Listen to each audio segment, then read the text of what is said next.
کے 8:30 کے بعد اس کے دروازے بند ہو جاتے ہیں اور اس کے اندر داخلہ پھر ممکن نہیں ہوتا اتنے تو آپ زیادہ بلا وجہ وہ کوشش ہی نہ کریں. اگر آپ کے 9 بج گئے ہیں یا یہ ٹائم ہو گیا تو اس کا مطلب ہے کہ آپ کو مسجد نمرہ کے اندر جگہ نہیں ملے گی, تو آپ اس طرف جانے کی کوشش ہی نہ کریں. اور زیادہ تر اموات بھی اسی کی وجہ سے ہوتی ہیں. اسی طرح جبل رحمت بھی دور ہوتا ہے, اس کی طرف بھی جانے کی کوشش نہیں کرنی چاہیے, اس لیے کہ اس میں بھی آپ کے 2-3-4 کلومیٹر دھوپ میں چلنا پڑتا ہے اور اپنے آپ کو آپ ایسی حالت کر دیتے ہیں.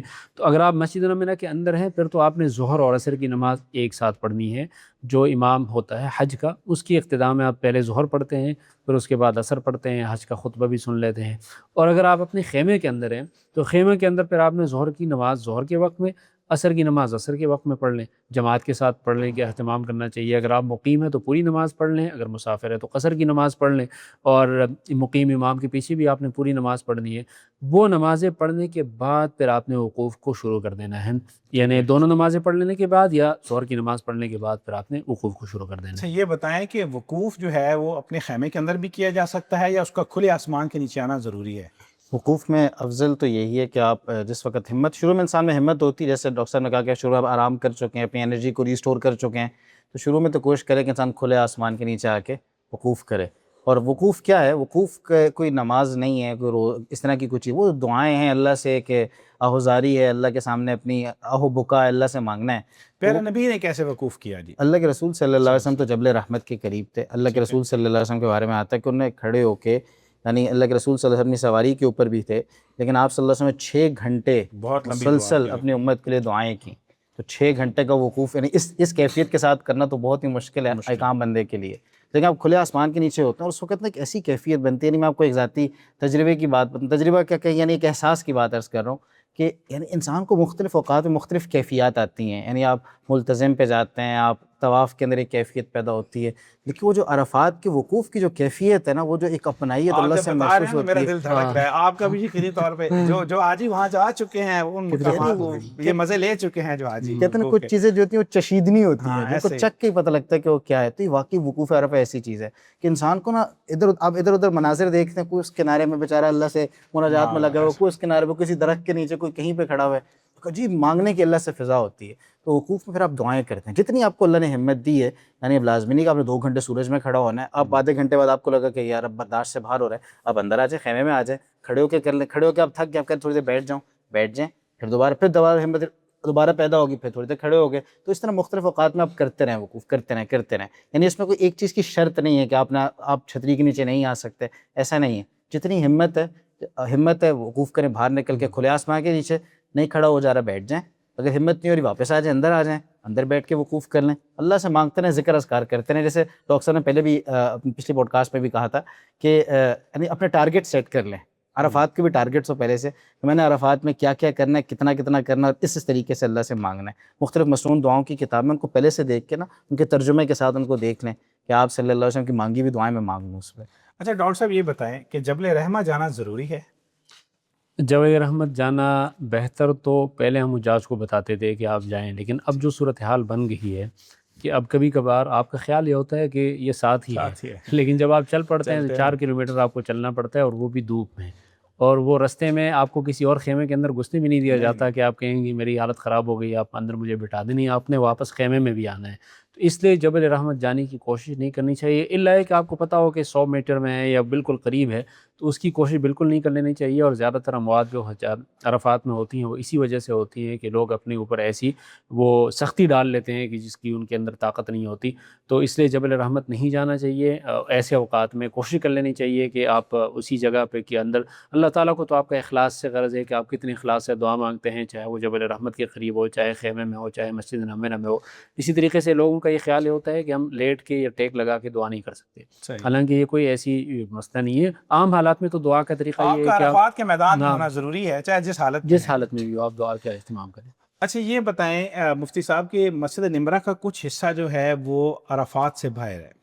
پہلے تو مجھے یہ سمجھ نہیں آتی کہ جب میدان عرفات اتنا بڑا ہے تو مسجد نمرہ کی تعمیر کرتے وقت اس کے اندر کیوں نہیں تعمیر کیا گیا, تاکہ یہ مشکل پڑے ہی نہ حاجیوں کو. اب چلیں تعمیر ہو ہی چکی ہے, تو جو حاجی وہاں پہ وقوف کر لیتے ہیں یا بیٹھ جاتے ہیں تو ان کے لیے کیا حکم ہوگا؟ اس میں یہ کہ اگر کوئی حاجی بالفرض کوئی حاجی زوال کے وقت سے پہلے ہی اندر چلا گیا اس حصے کے اندر, ٹھیک ہے. اور غروب بھی ہو گئی. غروب کے بعد بھی وہ اس حصے کے اندر نہیں آیا بلکہ آگے کوئی نکلنے کا راستہ تھا, اسی سے نکل کے باہر چلا گیا, تو اس کا تو وقوف سرے سے ہو گئی. ٹھیک ہے, مطلب اگر وہاں پہ وہ قیام پذیر رہا بھی لیکن واپس نکلتے وقت وہ عرفہ میں داخل ہو کے باہر چلا اگر گیا, وہ داخل ہو کے نکلا تو اس کا وقوف تو ہو گیا. ٹھیک باقی ہے. اس میں کچھ صورتیں ایسی ہو سکتی ہیں کہ جس میں کچھ نہ کچھ اس کے اوپر جزا لازم ہو جائے, کوئی دم لازم ہو جائے کچھ صورتوں کے اندر, تو ایسی لیکن آج صورتیں کل ہو یہ سکتی ممکن ہیں. اس لیے نہیں ہے ممکن نہیں کہ اس جگہ کو بند کیا بند کیا جاتا ہے, جیسی نماز ہو جاتی ہے نا, اس جگہ کو جو مسجد نبوی کا خالی وہ کر حصہ دیا ہے اس جاتا کو خالی کر کے واپس کر دیا جاتا ہے. اور دوسرا مسجد تو کہیں بھی بن سکتی ہے نا, اس کے لیے ضرورت تو نہیں ہے کہ وہ عرفات کی حدود کے اندر ہو. مسجد بن گئی ہے, اس کے کچھ صفحے باہر ہے, وہاں پہ نماز پڑھ لینے کے بعد اس کو حاجیوں کو پیچھے اچھا. دوسرا اس طرح ہے کہ عرفہ سے آپ کو مقررہ وقت سے پہلے نکلنے بھی نہیں دیا جاتا, تمام راستوں کو سیل رکھا جاتا ہے کہ کوئی حاجی نادانی میں یا غلطی سے اس حدود سے باہر نہ ہو جائے. تو اس سلسلہ میں جو ہے ڈاکٹر صاحب یہ بتائیں کہ جو نماز ہے مغرب کی جب اذان ہوگی تو میدان عرفہ کو چھوڑنے کا حکم کس وقت ہے؟ نماز ادا کرنی ہے, قضا کرنی ہے, کس وقت نکلنا ہے؟ مغرب سے پہلے نکلنا ہے, مغرب کی کچھ لمحات بعد نکلنا ہے؟ اس کی وضاحت کر دیں. اچھا, عرفات کی جو حدود ہے نا, اس سے آپ مغرب کی نماز کا وقت داخل ہونے سے پہلے یا سورج غروب ہونے سے پہلے نہیں نکل سکتے. آپ نے مسلسل پورا دن دعاؤں میں اور اس طرح کے عبادات میں کر لینے کے بعد جیسے ہی سورج غروب ہو جائے اس کے بعد آپ حدود سے نکل سکتے ہیں. اچھا, لیکن عرفات کے میدان کے اندر موو کر سکتے ہیں. تو اس لیے کچھ لوگ یہ کرتے ہیں کہ وہ خیمے سے چل پڑتے ہیں اور مغرب کی نماز سے کچھ دیر پہلے وہ آخری حد پہ پہنچ جاتے ہیں تاکہ جیسے ہی سورج غروب ہو جائے وہ چل پڑیں. اسی طریقے سے آپ کو کبھی بس میں بٹھا لیا جاتا ہے, بسیں موو کرنا شروع کر دیتی ہیں لیکن حدود سے آپ کو اس وقت نہیں نکالا جاتا. تو اگر آپ اسی طرح کسی اجتماعی نظم کا حصہ ہیں, آپ ان کے ساتھ جا رہے ہیں, تو آپ کسی بھی وقت نکل سکتے ہیں, حد کو نہیں کراس کر سکتے. اگر آپ اپنی ترتیب سے جا رہے ہیں تو پھر یہ ریکمینڈڈ یہ ہے کہ آپ موو کرنا بھی نہ شروع کریں. جیسے جیسے وقت لیٹ ہوتا جاتا ہے نا, تو دعا کی قبولیت کے امکانات مزید بڑھنے لگتے ہیں. ٹھیک ہے. تو اب وہ عصر کے بعد یہ مغرب کے قریب کا جو وقت ہے وہ آپ نے سامان کدھر گیا, لوگوں کو ادھر کرنا ادھر کرنا, پھر چلتے رہنا. اس کا بہتر طریقہ یہ ہے کہ آپ اسی جگہ پہ رکیں, جیسی ہی مغرب کی اذان کا وقت ہو جائے اس وقت تک مسلسل دعاؤں میں لگے رہیں. اس کے بعد آپ موو کرنا شروع کر دیں. اب آپ کے پاس پوری رات ہے, آپ کسی بھی وقت مزدلفہ پہنچ سکتے ہیں. تو آپ نے اس جگہ سے نکلنا ہے سورج کے غروب ہونے کے بعد. سورج غروب ہونے کے بعد آپ نے مغرب کی نماز نہ عرفات میں پڑھنی ہے نہ رستے میں پڑھنی ہے, بلکہ وہ آپ نے پڑھنی ہے مزدلفہ پہنچ کے, چاہے آپ کو رات کے 10 بج جائیں 12 بج جائیں. اگر آپ ٹرین میں جا رہے ہیں, ٹرین میں بھی سارے لوگوں کو تو نہیں جانے دیا جاتا, جن کے ٹرین کا وہ ہے پاس ہے تو وہ جا سکتے ہیں, وہ بھی ادھر پہنچ کے نماز پڑھیں گے. بس والے بھی ادھر پہنچ کے نماز پڑھیں گے, پیدل والے بھی ادھر پہنچ کے نماز پڑھیں گے. ان دونوں نمازوں کو اکٹھا ادا کریں گے. مزدلفہ میں پہنچ کے رستے میں نہیں پڑھ سکتے اور نہ ہی عرفات میں پڑھ سکتے. مفتی صاحب آپ بتائیے کہ ایک شخص جو ہے وہ زوال کے وقت نہیں داخل ہو سکتا, وہ مغرب سے چند لمحے پہلے عرفہ میں پہنچ جاتا ہے اور حالت احرام میں, کیونکہ حالت احرام میں ہونا بھی شرط ہے, حالت احرام میں پہنچتا ہے اور چند لمحہ پہلے وہ مغرب سے پہنچتا ہے, تو کیا اس کا بھی وقوف ہو جائے گا؟ اگر مغرب سے پہلے مغرب کے بعد بھی پہنچ جائے نا وہ, اور عرفہ کے اندر سے ہو کے نکل جائے, تو بھی اس کا وقوف ہو جائے گا. اچھا, اس کا وقوف ہو جائے گا. یعنی جیسے پہلے اس کہتے ہیں کچھ نہ کچھ اس کے اوپر کوئی وائلیشن کی وجہ سے کوئی دم آ سکتا ہے, لیکن وہ وقوف اس کا فرض ادا ہو جائے گا. اچھا, اسی لیے سعودی حکومت جو ہے, جو لوگ بہت زیادہ بیمار بھی ہوتے ہیں حج پہ جاتے ہیں, تو ان کو ایمبولینسز کے ذریعے عرفہ کے میدان تک پہنچاتے ہیں, کیونکہ جیسے ڈاکٹر صاحب نے بتایا کہ حضور نبی اکرم صلی اللہ علیہ وسلم نے فرمایا کہ جو حج ہے وہ وقوف عرفہ ہی جو اصل وہ حج ہے. تو حج کا رکن اعظم بھی وقوف عرفہ ہے, جس کو وقوف عرفہ نصیب ہو گیا وہ حاجی ہے. باقی جیسے ڈاکٹر صاحب نے بتایا کہ اگر آپ کے کوئی ارکان واجبات میں سے کسی چیز میں کوئی کمی رہ جاتی ہے تو اس کا کوئی نہ کوئی نعم البدل ہے, اس کے لیے نعم البدل نہیں ہے, بدل ہے. اچھا, بدل ہے. نعم البدل نہیں ہو سکتا, بدل ہے کہ آپ جو ہے اس کے لیے کوئی دم ہوگا یا کچھ صدقات ہوں گے یا دیگر مسائل ہوں گے, لیکن عرفہ کا جو کیا وقوف ہے یہ فرض ہے آج کا اور رکن اعظم ہے. تو ہم سب یہ دعا کرتے ہیں کہ اللہ کریم ہم سب کو وقوف عرفہ بار بار نصیب فرمائے. اس میں ایک چیز یہ بھی ذہن میں نے کہ اس جگہ پہ جتنی سہولیات آپ کو دی جاتی ہیں اتنی ہی پاسبل ہے. تو اس میں یہاں پہ آپ کہیں کہ جی میرے لیے اس چیز کا انتظام کیا جائے, کولنگ کا یہ سسٹم ہونا چاہیے, تو اس میں ان چکروں میں نہیں پڑنا چاہیے. ویسے جو ذاتی مشاہدہ ہے کہ جو حجاج کے لیے وہاں پر بہت خدمت کی جاتی ہے, ان کو آئس کریمز وغیرہ کھانے پینے کی اچھی سہولیات دی جاتی ہیں, اور جو خیمے ہوتے ہیں عرفہ کے اندر وہ بڑے خیمے ہیں, تقریباً ایک خیمے کے اندر 300 کے قریب حجاج کرام کی جو ہے وہ گنجائش ہوتی ہے, اور 4 ٹن کا ایک چلر جو ہوتا ہے وہ 10 چلر ایک خیمے میں لگے ہوئے ہوتے ہیں. تو اپنی طرف لیکن سے وہ تو- خیمے چونکہ پرماننٹ نہیں ہوتے نا، تو اس ہاں، کے اندر وہ انتظام نہیں ہو سکتا جو مینا کے اندر ہو مینا کے سکتا ہے، اس لیے کہ وہ تو ایک آدھ دن کے لیے لگائے جاتے ہیں، تو اس میں پھر بھی کوئی نہ کوئی کمزوری رہ جائے تو اس کو برداشت کر لینا چاہیے، اس کو حل کرنے کی اس وقت کبھی کبھار بہتر ہے. possible وہاں نہیں پہ نیم کے ہاں لاکھوں درخت آپ کو پتہ ہاں ہے کہ لگے ہوئے ہیں. حجاج کرام جو ہے وہ اگر ان درختوں کے نیچے بھی وقوف کریں تو اللہ ہاں کریم ان کے حج کو قبول بھی ہاں فرمائے گا اور آسان بھی فرمائے گا. اور میرا ذاتی مشاہدہ ہے کہ ان کے نیچے زیادہ سکون ہوتا ہے خیموں کے اندر سے، کیونکہ خیموں میں حبس وغیرہ کی کیفیت بھی ہوتی ہے. اور ڈاکٹر صاحب والی بات ہے کہ شکر کریں جس حالت میں بھی ہم ہیں، ہمیں گرمی لگ رہی ہے، ہمیں کھانے پینے کی سہولت کم ملی ہے، پانی ہمیں اچھا نہیں ملا، ٹھنڈا نہیں ملا، لیکن آپ یہ دیکھیں کہ اللہ نے آپ کو اس مقام پر لا کھڑا کیا ہے. یہ اس کا بہت بڑا کرم ہے اور فضل ہے، ہمیں اسی پہ شکر ادا کرنا چاہیے اور کروڑ بار اللہ کا شکر ادا کرنا چاہیے کہ جس نے اربوں مسلمانوں میں سے آپ کو چنا اور آپ کو عرفات کے میدان میں جو ہے وہ کھڑا کیا. تو یقیناً یہ سب سے قبولیت کا مقام ہے. اور میں اپنے جس دن سے ناظرین حج 2026 کے لیے درخواستیں داخل ہونا شروع ہوئیں، جس دن سے حج پالیسی آپ کی آئی، اس دن سے آپ کی رہنمائی کرنی شروع کی ہے. اور ہر ویڈیو میں آپ سے ایک ہی درخواست کی ہے کہ جب آپ وقوف عرفہ کریں تو ہمیں بھی اپنی دعاؤں کے اندر ضرور یاد رکھیں. آج پھر آپ سے یہ درخواست کروں گا کہ جب آپ عرفات کے میدان میں ہوں، جب وقوف کر رہے ہوں، مجھے اپنی دعاؤں کے اندر ضرور یاد رکھیں. ڈاکٹر اسد اللہ خان اور اس صاحب ہیں. میں آپ شاید ختم کر رہے ہیں، ایک چیز ایڈ کرنا چاہوں گا کہ وقوف عرفہ اگر جمعے کے دن آ جائے تو اس کو عام طور پہ ہم حج اکبر حج کہتے اکبر ہیں. کہتے ہیں. یہ صرف اس وجہ سے اس کی فضیلت بڑھ جاتی ہے کہ حضور اکرم صلی اللہ علیہ صلی اللہ وسلم نے علیہ جو وقوف فرمایا تھا وہ چونکہ جمعے کے دن ہی آیا تھا، اس وجہ سے اس کی افضلیت زیادہ ہے. اور چونکہ دنوں کا سردار جمعہ ہے اور پھر عرفہ سب سے زیادہ افضل ایام میں سے ہے، تو وہ دونوں جمع ہو جائیں تو بہت زیادہ افضلیت ہے. لیکن اس کا یہ مطلب نہیں ہے کہ باقی حج چھوٹے ہیں اور یہ حج بڑا ہے. وہ آگے اللہ تعالیٰ نے نصیب فرمایا تو اچھی بات ہے، نہیں آیا تب بھی عرفہ کے اندر ہونا اور وقوف عرفہ کرنا یہ بہت بڑی خوش نصیبی کی بات ہے. اللہ تعالیٰ سب کی عبادات کو قبول فرمائے. آمین. آپ کچھ کہنا چاہیں؟ سر ایک مسئلہ شروع میں بیان کرنے میں رہ گیا میرے خیال سے بیچ سے. ایک نا چونکہ نمازیں آتی ہیں ہماری اس میں مینا میں بھی آتی ہیں اور عرفات میں بھی آتی ہیں، تو خیموں میں عام طور پہ نا پورا وہ بیڈ سے بھرا ہوا ہوتا ہے، میٹریسز لگے ہوتے ہیں. تو جب نماز کا وقت ہو تو اس کو تھوڑا سا اہتمام کر لینا چاہیے کہ آپ اس کو اٹھا لیں، نیچے پراپر اہتمام کریں نماز کا، اور اس کے بعد نماز کے بعد پھر دوبارہ اس کو اسی طرح رکھ لیا جائے. جب آرام کے وقت ہو دوبارہ اس کو رکھ لیا جائے. تو اس میں بعض اوقات ہم تھوڑی سی سستی کر جاتے ہیں. تو سستی کی وجہ سے نا، کیونکہ نماز کے کچھ ایسے مسائل ہیں جس میں سجدے کے مسائل ہیں، رکوع کے مسائل ہیں اور مسائل ہیں، تو اس میں کچھ خلل پڑ جاتے ہیں اس کی وجہ سے. تو اس چیز کا اہتمام کرنا چاہیے. باقی جیسے آپ حضرات نے کہا، واقعی وقوف عرفہ ایک ایسا دن ہے کہ زندگی میں ایک ہی دفعہ نصیب ہوتا ہے، بار بار اللہ بار بار نصیب کرے، اللہ کے لیے کیا مشکل ہے. لیکن وہ واقعی ایک ایسی کیفیت ہے کہ جو انسان کو ایک ہی دفعہ جب احساس ایک دفعہ انسان کو ہو جائے، پھر وہ انسان کہتا ہے اللہ بار بار ہی بلاتا رہے. اور وہاں پہ چونکہ بہت ساری چیزیں مفت تقسیم ہو رہی ہوتی ہے تو ہم بے برکتی اور بے حرمتی بہت زیادہ کر لیتے ہیں. جوس کے ڈبے پھینک دیتے ہیں، کھانے کے ڈبے پھینک دیتے ہیں. آپ جتنا کھا سکتے ہیں یعنی اتنا ہی لیں، باقی کسی اور کے کام آ جائیں. اگر آپ کو پورے اس میں وجہ ہوتے ہیں، اس کے اندر کوئی ایک چیز پسند ہے وہ آپ نے لے لی، باقی پھینک دی لوگوں میں. اس میں اچھا، میں نے اکثر لوگوں کو دیکھا ہے کہ آئس کریم ڈسٹریبیوٹ ہو رہی ہوتی ہیں، وہ 10 آئس کریم لے لیں گے. بھائی اس نے 5 منٹ کے بعد پگھل جانا ہے، وہ آپ کے کام کی بھی نہیں رہے گی. تو اس کو کسی دوسرے حاجی کے لیے چھوڑیں. آگے جب مزدلفہ پہنچیں گے مینا میں تو وہاں پہ چیزیں آپ کو ملیں گی، ہر چیز ملتی ہے. مزدلفہ تو راستے میں جاتے ہوئے آپ کو کنٹینر سے بہت زیادہ چیزیں ڈسٹریبیوٹ کی جا رہی ہوتی ہیں. تو ہاں، تھوڑا سا اگر آپ نے بیگ میں کوئی فروٹ رکھنا چاہیں، کوئی ڈرائی فروٹ رکھنا چاہیں، کوئی سیب وغیرہ، کوئی ایسی چیز کہ جو راستے میں چلتے ہوئے آپ کو سپورٹ کرے.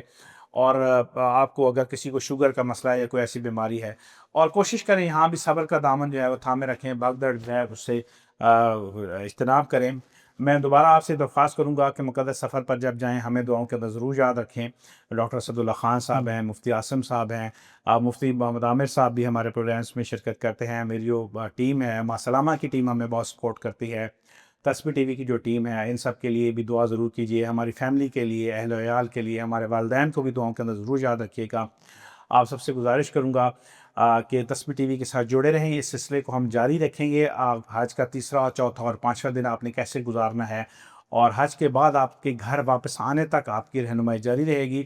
آج تک کے لیے اتنا ہی. اللہ حافظ.